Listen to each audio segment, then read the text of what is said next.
I'm Well, so thank excited to you. have you Well, me on. too. Thank you. I met John at Kekino Massage Academy here in Plano, Texas. The academy is, gosh, not even a mile, maybe 2 miles away from my store and training center. And I'm so excited to be partnering with Kekino and John in our efforts to make good massage therapists and and sell as much as we can to massage therapists at my store and get them all the knowledge and training that they need to go out and be successful massage therapists. John, can you tell us a little bit about when you took over Kikino and kind of some of the changes you've made? Sure. I bought Kekino March 12th was 5 years. So going on 5.5 years ago. And then it took us about over a year to buy it. It's been a project going on for about 6.5 years. First of all, we bought Kekino, and Kekino was already, and one of the reasons we were interested in it is at the core, it was really amazing. There was a lot of loyalty here. They were already very rigorous about education. And so some of the things that were important to us, so there was already there. So that was great. And since then, what we've tried to do was to try to figure out how to focus the offer. That is a massage clinic and a massage school, trying to figure out some way to make it a niche rather than all things to all people. And that's taken some time.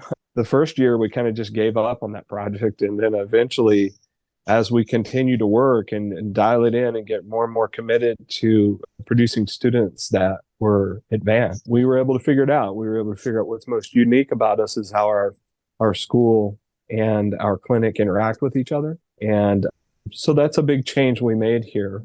The other thing we changed in regards to our clinic is we have different clinic levels here. So we have massage therapists, student massages are $40, but our master level clinic starts at 200.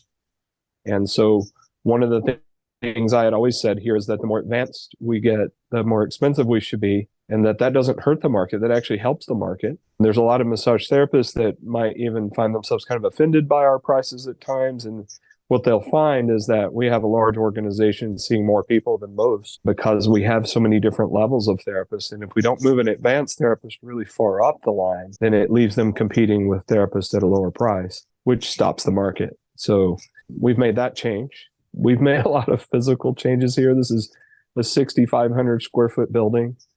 I always said I liked small houses. I don't want to live in a big house. And then we bought this place at 6,500 square feet and 6 bathrooms. And Wow. so it's on nearly an acre of land. So it's been quite an undertaking to manage all of that. So, it's just a lot. So we made a lot of physical changes. If you look at before photos and now it's come a long way. Everything from most everything inside to windows to, something we are aware of how important aesthetics is. We're trying as best we can to kind of catch up to taking care of this space. Other than that, I mean, there's a lot. I could kind of go on forever on changes made. Well, I have to But tell you, I'm really impressed with Kikino in a lot of ways. I think that you've really developed that niche that you were just talking about that was really difficult to do. You are definitely the prenatal massage king. Your place is definitely the place for people to learn anything about doing massage, especially if they're focused on prenatal massage. And I think you've done a phenomenal job of that. well, I'm thank you. impressed with the way the school is set up as well. I've been teaching for John for a couple months now. Uh, Hmm. Business marketing, and it's been so much fun. It's been such a pleasure to go over to Kikino and be involved with the energy of the students. I mean, Hmm. it's just as a seasoned massage therapist, you go through your daily life and you're booked, and life is pretty good, but you slowly start to mentally kind of feel like a massage machine. you know, that you're going through the daily life and the grind. And it's really just awesome to be around young, enthusiastic massage therapists. Hmm. They're presenting, they're like, oh, look at what the future holds for me. And Hmm. when I saw their presentations, I was like, wow, I have the stuff that I was once them. I was once Hmm. going, I want all of this. And now I Hmm. have it. And to be able to think about that as really a big source of gratitude for Hmm. me, I'm appreciative of what I have versus I'm a massage machine and I'm just on a Right. grind, right? Right. Just taking a step back and going, look what I've done is kind of a cool thing to do. And to be around the students is just amazing. Oh my gosh, Exciting. we've had multiple students stop us to tell us how much they loved you teaching here. Aw. And so, we're always looking for, we have this thing we say, a friend of mine said that if it's not a hell yes, it's a no. One of the, you've been a hell yes so far. So thank you. Thank you All so much. right. I love it. I love it. Well, you've got quite a rich history in massage. You've done massage for Yeah. decades. What got you into massage, first of all? I had always worked construction related jobs as a kid. And so I got good at making money, but I did not love that profession. And one day, a girlfriend of mine, a high school girlfriend that she babysitted for, owned a physical therapy facility in Plano. And he said he wanted me to come work for him. I think because I was in really good shape at the time, and he wanted somebody to help him move all of his furniture and stuff. So, anyways, they opened a new facility at Parker and Independence, and they opened that in 1988. And so in 19, I'm gonna have to back up. I was just leaving high school, so 1986. So in 1986, I helped them open it, and I moved a lot of stuff in. I was like their mover. Became a physical therapy assistant. I was making 217 an hour, I think is what I made back then. It was horrible money for me. And yet I felt that I got that feeling that I'd never had of like doing something that was meaningful and that kind of made me want to go to work. And so that's where it kind of started. He would have me work. They weren't licensing massage therapists yet, I think, in Texas, or they were really close to beginning that. And so he would have me work on people back then. And so, anyways, at a later date, I saw an advertisement for massage therapy, and I was off in college. I was not happy with where I was going, and I saw the ad, and I called him and talked to him about it. And he said that he would contract me if I got licensed, and I did. And so, January 13th of 1992, after being licensed just a few months, I started there at Plano Sports Rehab Center. And I spent 6 years there to the day. 6 years later, I left there into a private practice. But so that's kind of how it started. What was a blessing with that arrangement is that I saw a lot of patients. I had days where I would see 25-minute of patients. I had days I saw 28 in one day. Wow. I think a lot of times in our profession, one of the things I'm seeing is that practitioners are overstudied and underpracticed.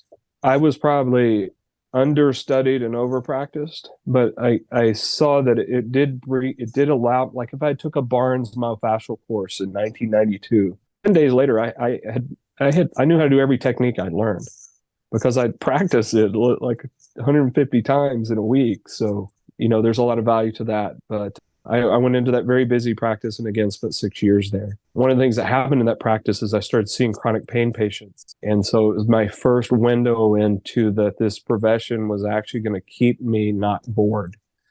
The concern I had and it always had is just getting bored. And this profession has not left me bored ever. And so that was kind of my first place where I realized I was good with chronic pain. Nobody liked to work with chronic pain. So they'd send them all to me. Yeah, that's where it all started. That's Yeah. awesome. You said you purchased Kekino about 5 years ago, which was right Hmm. before the pandemic. Um, Right. what made you want to buy a massage school? A business partner and I at the time had opened a company called the C-Section Recovery Center. She's a dear friend of mine, incredible business partner, incredible therapist. Her name's Lauren Robertson. She and I opened a company called the C-Section Recovery Center. The company was open to help women that had had a surgical birth recover more quickly. And then I'll talk about it maybe later, but it quickly became something far more involved than that. But we were having a conversation with a mentor of ours about how to scale that company. And what we were looking at was the potential of us creating some sort of chain or something that would go nationwide. And we looked at all sorts of things. And one of the things we realized in this conversation with this mentor was that we didn't have enough qualified therapists. The therapist, because of the work we were doing, was no one else had come up with this work focused specifically in this area. That it wasn't like we had a bank of therapists waiting that were semi-qualified. They all needed a lot of training. And so we realized where the deficiency was in keeping us from being able to scale that company was actually in the condition of life education. And so I think we pretty much collectively had this aha moment of, why don't we buy Kekino? I think one of us, there was multiple people on the call that were involved in the company, and one of them said, it's not for sale. And I'm like, nah, they'll sell it to us, surely. And luckily, we contacted the owners of this company, and they had, in fact, thought of selling it, and were kind of done. They'd done an amazing job here, but they were kind of done. They'd kind of moved. They were in another state. They weren't even running it from here. That's kind of how that happened. So, John, do you have any ideas of what makes a successful massage therapist? You've seen a lot of people go to school. I got a lot of ideas about that.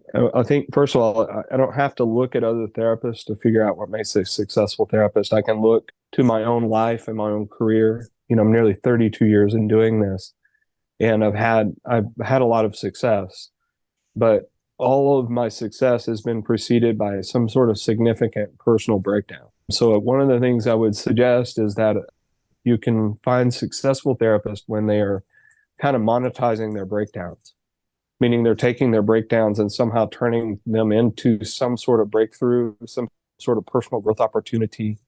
They're somehow translating it into how body work affects people. Or a lot of times I would find that body work was involved in my own breakthrough. And so that's one thing. One of the things I notice is that if a body worker massage therapist is focused somehow, that they're far more likely to be successful. And I don't mean just financially, but also just they seem to be more satisfied. One of the things that I also see is therapists that don't want to focus tend to have to compete on price. And so they end up kind of having to deal with and I'm not anti-massage envy at all, actually, but like they end up having to compete with the massage envy. That would be kind of like having to compete with Walmart, if you will. The massage therapist that gets in our profession and begins to look for the calling, the very, very specific calling. A lot of them have it before they even get here. They've already been called specifically. Let's say it's trauma, or let's say they want to work with athletes or whatever. They've already got some sort of specific calling. But if they haven't had it by the time they get here, when they get here, if they'll start keeping an eye out for it, it'll surface over time. And if they'll follow that and then find a niche in that, then they're more likely to be successful. And it could, a lot of times in our profession, it's thought that the therapist has to be self-employed to be successful. And I'm seeing less and less of that. We're seeing more and more people build teams, have employees that they treat really well, that they pay really well. And so there's a lot of different avenues for being successful. Even if I go into an organization and have a specialized offer within that organization, I'm more likely to be successful. So what I'm hearing you say is that if a massage therapist or I guess a person is called to become a massage therapist, sure, it's generally from a very deep personal, instinct or passion, something that's happened to them personally or within their right. And I found that to be true as well with most of the people that I interview. I actually talk about that. And almost everybody that I've interviewed has talked about some sort of personal connection and how they got into business and how their heart and passion and soul is in. It's a very it's an emotional profession to be in. It's a very emotional profession. Yeah. I mean, you kind of have to be able to break down your own mental barriers before you can help others. Yes. Would you find that to be true? I absolutely find that to be true. I find that if I haven't done my work myself, then people will feel pressure from me rather than motivation from me. And so if I've done my own work, even if I'm not telling them what I've done, if I've just done my own work and I carry that kind of resonance, that kind of energy, they feel motivated by working with me. And it's not just me. I mean, we have 14 therapists that live their lives that way here. So, any of the therapists here, I know you work that way as well. So Yeah, that's right. yeah. Well, that's awesome. Where do you see our profession or our industry going in the future? That's a good question. I think there's some problems to watch out for. One of the reasons, and I don't want you to tell anybody this, okay? One of the reasons why people come in this profession is there's a lot of freedom in this profession. We have physical therapists that come get a massage license so they can practice with freedom. And I do think that's ridiculous that a physical therapist would have to have our license to actually be able to practice freely, but that's the reality of it. But my concern is that there will be a tendency or a need, or it'll become popular to think that we need to be regulated more. So that's one of the concerns I have about where we're headed. Maybe it won't happen that way. We tend to get overlooked for some reason. And I happen to be one of those people that's kind of like, let's leave it that way a little bit. The other, I don't think this is a problem really. It's just something worth, I've always thought many years ago, I said, one of the problems we're going to have to deal with is that the professions that have more authority than us are going to start claiming they do what we do. And man, you see it a lot these days. I'm thinking of an institute in LA that's talking a lot about body work right now. And they're nothing but one of them's a Harvard doctor. And I'm excited about that. But to the people out there, it looks like it's new. And he's talking about things we've been doing for years. Years and years and years and years and years. He's talking, it's not new. It's not new at all. And however, the market could look at it like it's new and like it's his idea. And I think it's important that our profession develop ways to not only come up with things, but also to go public with them. So there's got to be some way that we communicate those things that we're developing as we work. I'm mainly telling you concerns. Where do I see our profession going? I think our profession is going to become more and more advanced. I think there's a time period coming where a person used would have been asked, who's your primary physician? And I think now they're going to hear, who's your primary body worker? And I'll go ahead and say it. I think it's in most cases more valuable. I think that a person that gets regular body work probably gets things attended to at a different level. It doesn't mean that in emergency medicine or some sort of acute medicine that people shouldn't see a doctor. I'm not saying that at all. But as a day-to-day way to regulate and monitor and emphasize a lot of longevity and vitality, body work is a better option.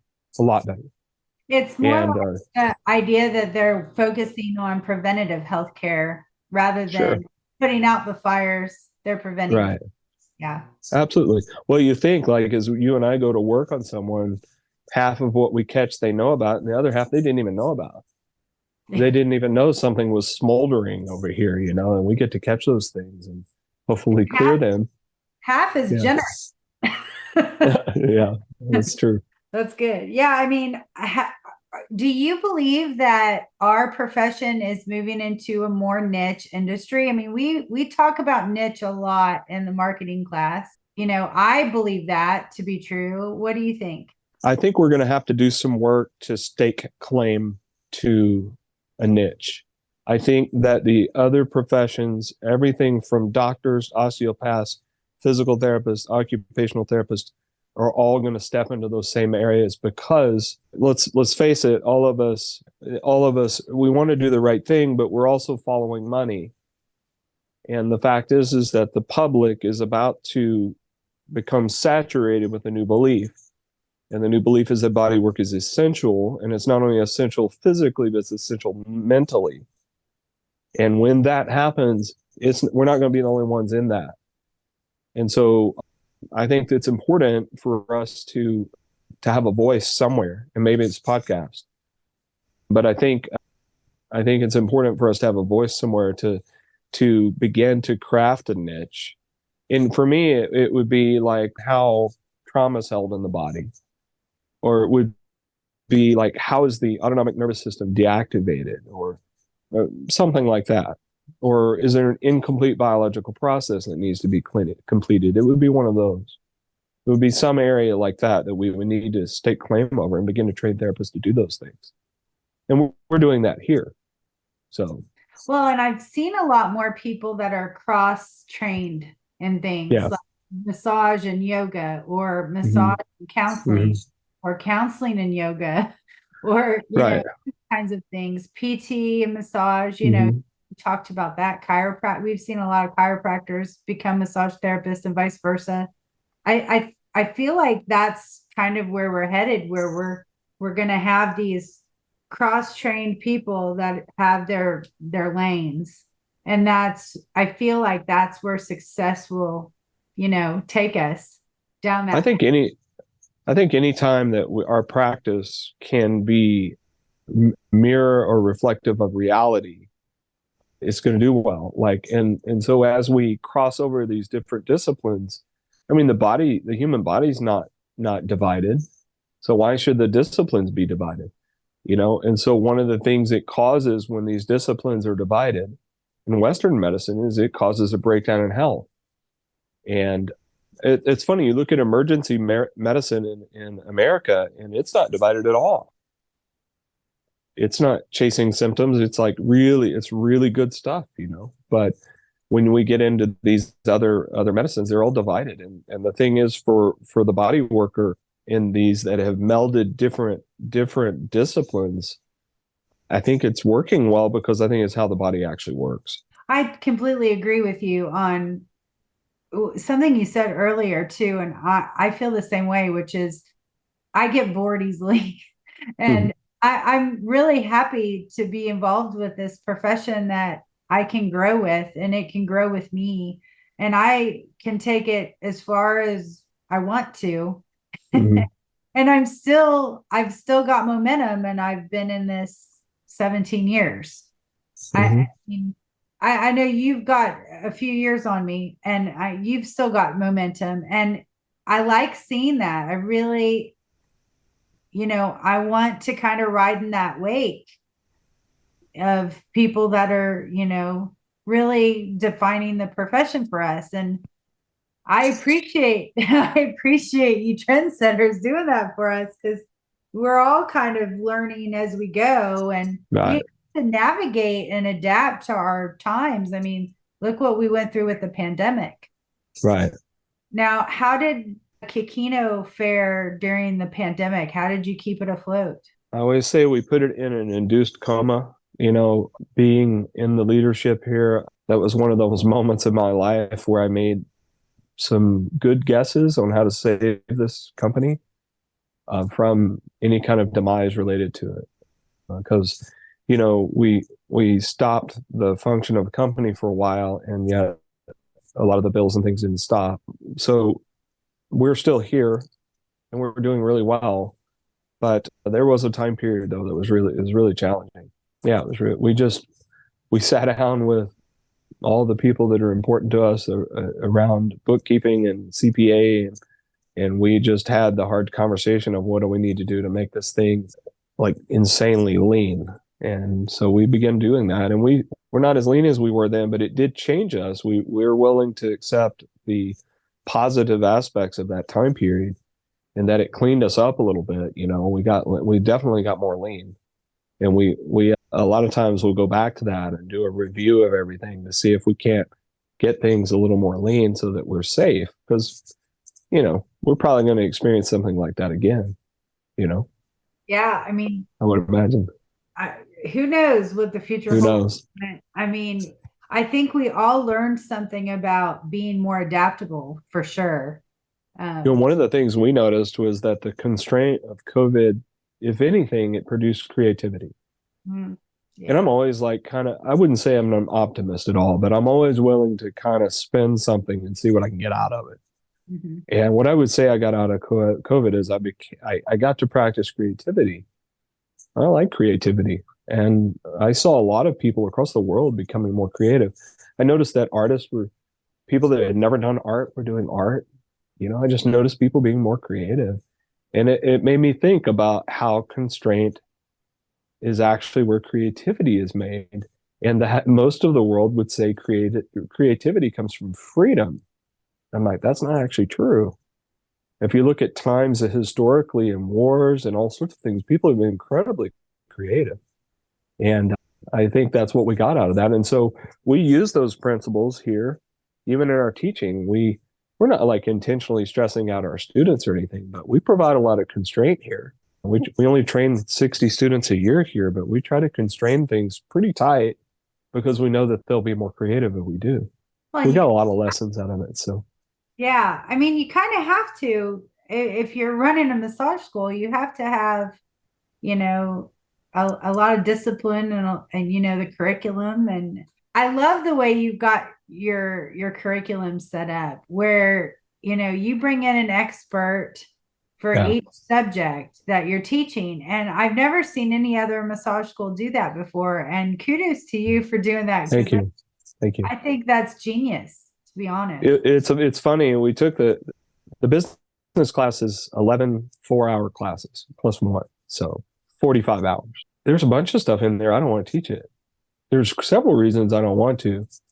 Sometimes it's things I don't care or I don't think it's actually that valuable, but we have to teach it because we want our students to pass the boards, those kinds of things. But the main reason is that I'm not the expert and I don't handle law for this company.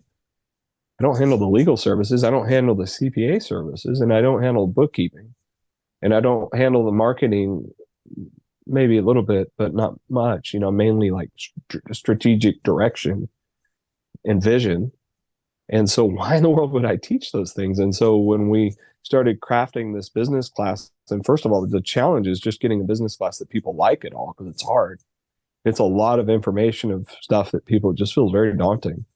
And it really helped. It helped to bring you in as opposed to me standing up there talking to them. And so I handle the part of the classes. I teach 6 classes, and the other 5 are taught by experts in their field. Nice. And it is a mirror of how we run our own business. And so that's one of the things unique here in Kekino is we do that in a lot of different ways. So a student doesn't have to look very far to see how we do it. They may not sometimes have to look far to see a breakdown that we have. That's fine. It's just the way it goes, you know. And they can learn from those things that we do well. And as we're learning from the breakdowns we have, they can also learn from those because it's right there. They can't miss it. So you said you bring in 60 students a year, is that correct? That's all we do. That may sound like a lot. That's not a lot. That's a small school. We don't take 61 students. We take 60 a year. We make a lot of promises to students, so we have to be careful about getting too many students. So because it would be hard to deliver on the promises that we've been making if we had more than that. That's one of the ways that we're focused in the market. That's one of the ways that we're a niche. Most schools aren't going to tell you that, oh, if it's 65 want to be here, would you turn away students? And yes, we would. We would just raise the bar. One of the things we've realized is the higher we raise the bar, the students start preparing themselves to come here. If they find out it's hard to come here or they prepare to come here. And I kind of like that because this education is fast. It's always more for the student than they anticipated, all of them. We've had chiropractors here go, yeah, that was a lot. So we need them to be ready, right? Yeah, I mean, So, I love yeah. that. Keep raising the bar, man. I mean, I love that as somebody in our profession too. I mean, because as you mentioned about pricing, you know, we all are affected by pricing. We're all affected when you as a school raise the bar. I think it just makes us all better, you know. Yeah, absolutely. I mean, one of the things that I've done in my marketing is I've realized that I love to learn and I take probably about 30 to 40 hours of continuing education a year, which is way more than what we need. For those listening, if you don't know, in Texas, we need 12 every 2 years. I just knocked that thing out of the water because I usually go to a convention at least once a year and take Right. 30 hours of class. Wow. Yeah, I never have any problems with that, but Yeah. I just love to learn. And that's something I've used as a marketing tool is that When a client gets on my table, they're going to get 5 times as much knowledge as they would in a person with 17 years of experience that is just doing the minimum classes. That is so true. Yeah. So I think I'm all for raising the bar because there's always more to learn about the human body. And the fact that, we really haven't even unleashed the mind body connection either, to be frank, as humans. I mean, we only know what 2% of what our brain can do or something. It's just, and it's all one unit. It's one body that's working together. The muscle not separate from the fascia tissue or the nervous system or the bones. I mean, we all have to work together in this, bag of bones that we are living in. Right. And as long as we keep learning, I think we're just going to get better. I mean, one thing that I talk to your students about that I really enjoy telling them is when somebody gets on their table, I always say, and I recommend that they say this, something like this: I don't live in your body. You live in your body. And I want to be your massage therapist, and I want to be the best therapist I can be for you. Mm-hmm. In order to do that, I need you to communicate with me as best you can what you're feeling when I'm doing this massage or when I'm doing this, whatever I'm doing for you. Because I think a lot of people, usually non-massage therapists, just it's almost like they don't even live in their bodies. They're not cognizant of what their own human body is doing and feeling. And we're kind of facilitators of that for people. Exactly. I mean, just reminding people, hey, you have a body and this is what's happening in it. And this is what I'm feeling. And how are you feeling when this happens? Yeah, you're talking about, like, we really haven't even tapped into the mind body connection. Like, that is an area that is, anybody that holds any kind of expertise there would hold that as a specialized knowledge, meaning it's a knowledge that's kind of hard to get. It was very difficult to obtain. It took some time, and there's not very many people that have it. And the good thing is that specialized knowledge is always becoming general knowledge over time. And so I'm reassured that as we all begin to understand fully how deeply interwoven this human body is, that over time it's just going to become general knowledge. And it takes subtle things like, for years it was kind of cliche to say it's all connected. And then we realized here at the school, that's actually inaccurate, because it still implies that we are this body of parts that are all connected. And the fact is that we're not all connected, because we don't really have any parts. And I love how you mentioned it earlier about bones and fascia. Like, those aren't separate. Right. It's insane. It's insane that we've somehow bought that we have all these parts. And that may be that if we're careful with that out in the market, that may be our specialty as body workers. You asked about that earlier, like what's the niche? And that may be the niche. It may be that we may be the only profession that truly believes that it's all one thing, and that it can only be separated for educational purposes. You can't separate it in any other way. Like, we can separate it to talk about it, but it's not actually separate. You know what I mean? It's not at all. It's not separate. It's insane. Like, how do we come up with that? It's crazy. The more you learn, the better you'll be as a therapist, for sure. So what other pieces of advice would you give to people who may be out there as a massage therapist struggling right now, trying to make it? It's summer, it's hot, people are on vacation. Find a mentor. If you're not making it, find a mentor. That's just one thing. The other thing is that success in our industry and other areas, other industries even, is formulaic. If you are a customer intimate practice, meaning customer intimate means where you can read about that is a book called The Discipline of Market Leaders. There's 3 different disciplines that a person could have, or a company could have. And the coaching in that book is that you should have one. You shouldn't have 3. You just have one, and one of them is customer intimacy. Customer intimacy is the company that has the best total solution for the breakdown that they're solving. Like, if you look elsewhere in the market, no one else has a solution like they have. It's unique. It's dialed into the breakdown the customer has. And so success in our industry is formulaic. It has to be, in my opinion, customer intimate. I mean, I have to understand the breakdown the customer has really well. Number two, it has to be a focused offer. The third thing would be that anytime we communicate with the public, we would communicate via the what's called the predominant narrative in the market, meaning that our competition is not really other facilities or other therapists. Our competition is, what is the market saying? What are people saying? They might be asking, it could be anything like people asking questions like, do you take insurance? Or did you have to go to school for this? Or there's all sorts of things that people could be saying, and then we should address those things in the market. So the formula is customer intimacy, focused offer, and when we advertise specifically reflective of the narrative in the market. Like what narrative is the culture currently carrying about body work or about health that we can either agree with or we can disagree with in the market. And it could be that there's a new rave of doing something, because we always have those in the market, right? And we could challenge that. And so those are different ways. That's a good formula for success.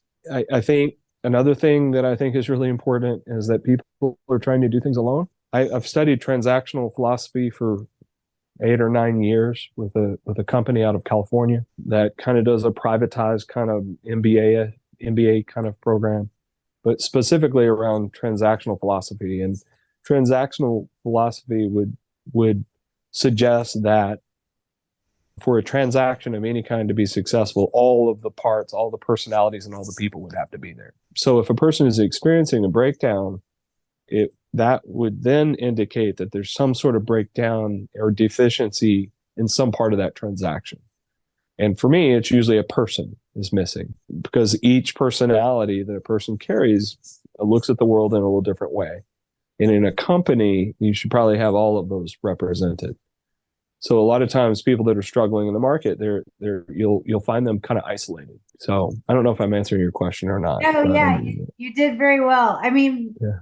I'm super excited in the fact that, since I started my store and training center, I found a lot of comparable people like me that are not competitive.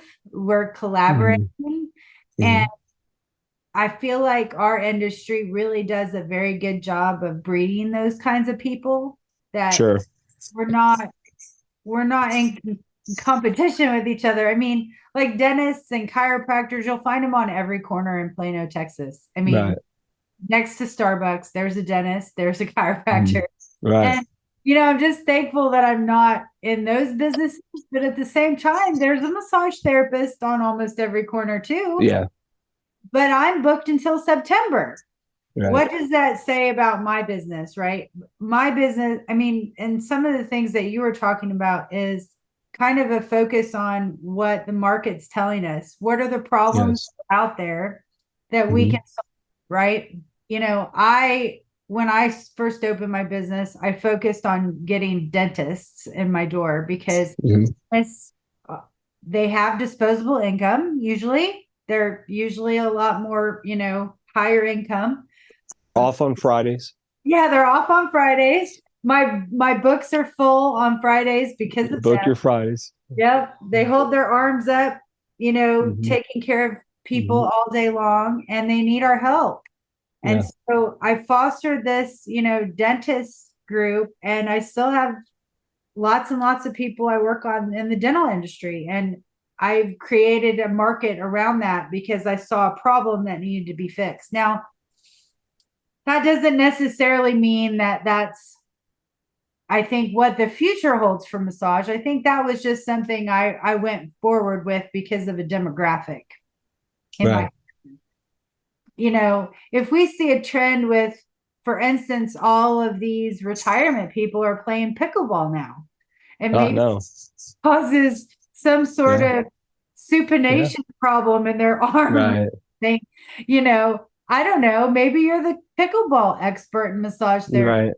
Right. Now, what we would see regarding that, though, is we would see the medical profession or someone out there working on the arm only, And this is where the predominant narrative could be challenged, because I can guarantee you that's what's going to happen. They're going to be like, you've got pickle elbow, you know, and we're going to be like, come on, it's connected to the rest of the body. And so the body workers over here, the massage therapist over here going, hey, I actually agree that you've got pickle elbow, but it's connected to the rest of the body that was also playing pickleball. And so our profession stands to really grow in a way like that, where they come in agreement, but what you're really missing here is that the pelvis is in a continuous repetitive pattern that's setting up the right elbow. And we can help with that. And so I think there needs to be more of that. I think more and more and more of that, just like what you're saying. So Yeah. I like it. I totally agree. And being able to train massage therapists like you do and finding the root of the problem is Right. a skill that not a lot of schools have, to be frank. Right. And not a lot of therapists have. I mean, I've worked on several people who, I've had to explain what referred pain is to them. They're very intelligent people, Right. people that are very highly educated. But, referred pain is not a common term amongst non-body workers. Referred pain, or knowing that the root of the problem is somewhere else, is part of how we have to educate our clients as well. Yeah, absolutely. Yeah. And it's super rad that we have therapists and people like you that are, fostering new ways of really educating clients in this way. Because I think that's important, for them to go out and live in their bodies and be successful and happy in the skin that they live in. They have to know what they're doing and the causes that it's producing, right? When you sit at the desk all day, what problems that causes in your body, being on the phone, looking down. I mean, how many people have computer neck, iPhone neck, or whatever you call it? And, there's gadgets coming out all over the place now about putting something in the back that gives you a little electrical shock to pull your shoulders back in place. I just feel like we're indisposable massage therapists. And maybe saying that is wrong, but I just feel like we are the key to unlocking a lot of health problems for the future.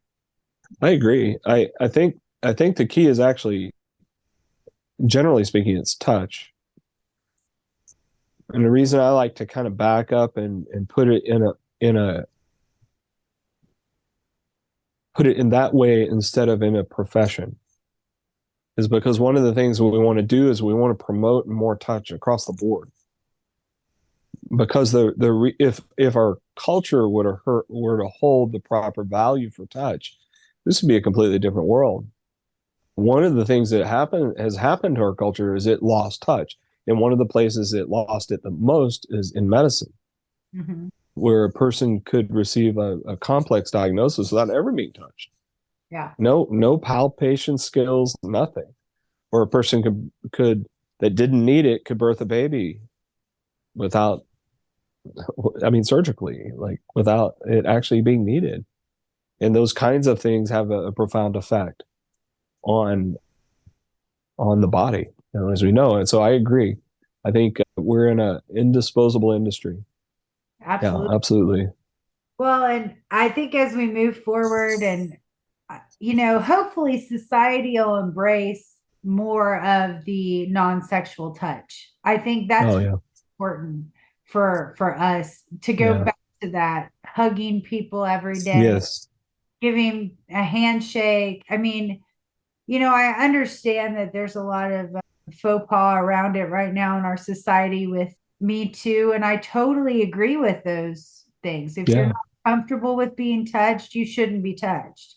Well, the irony of it, though, is that the remedy for that discomfort is touch. And so it's ironic that the best way to respect those people sometimes is to give them that respect, if not touch. Yet the remedy is at some point it was going to have to be touch.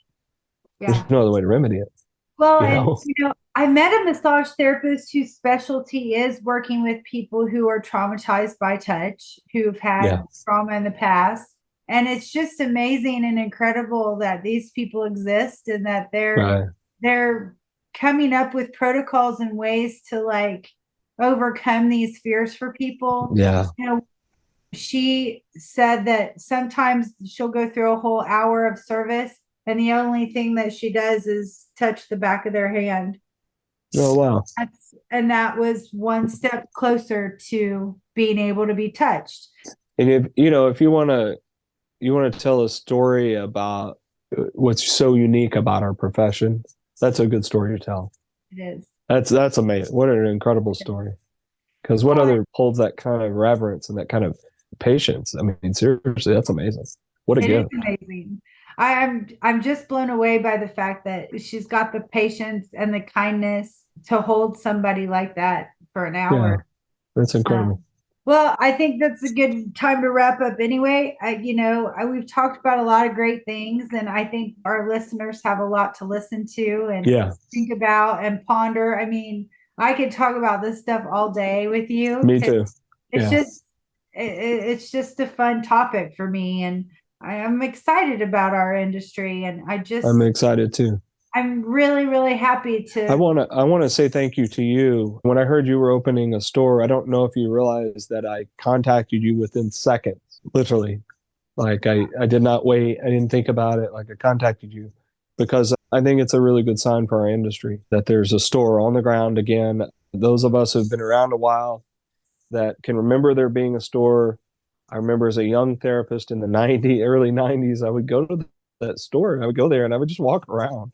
I could get my hands on things. And so I appreciate you doing that. Kekino is here for you. We're going to do everything we can to get students over there. I'm sure we're going to be looking at field trips and things like that because why not? That sounds fun, right? Yeah, it's fun. Absolutely. Yeah. Well, I'm very thankful for our partnership. And I love the fact that, I opened a retail store right after a pandemic when big box retail stores are dying. And my mentors are cheering me on like, we're in the middle of a boom. And I'm like, we're in an industry that people want to come in and smell and feel and touch and see. And, I think that's important. And I want to go back to that. And I agree. I'm banking on it. I put all my chips on that. So I really hope that that's true. Yeah. Well, I do too. Well, thank you, John. I'll let you get back to your Oh my God. Thank you. I appreciate your time so much and all that you're doing at Kekino. So thank you. I appreciate you too. Take care. Thank you so much for joining me on the Handcrafted Therapy podcast. I would love to hear from you. You can email us at podcast@handcraftedtherapy.com, or you can come by the store. It's at 3303 North Central Expressway, suite number 240 in Plano, Texas, 75023.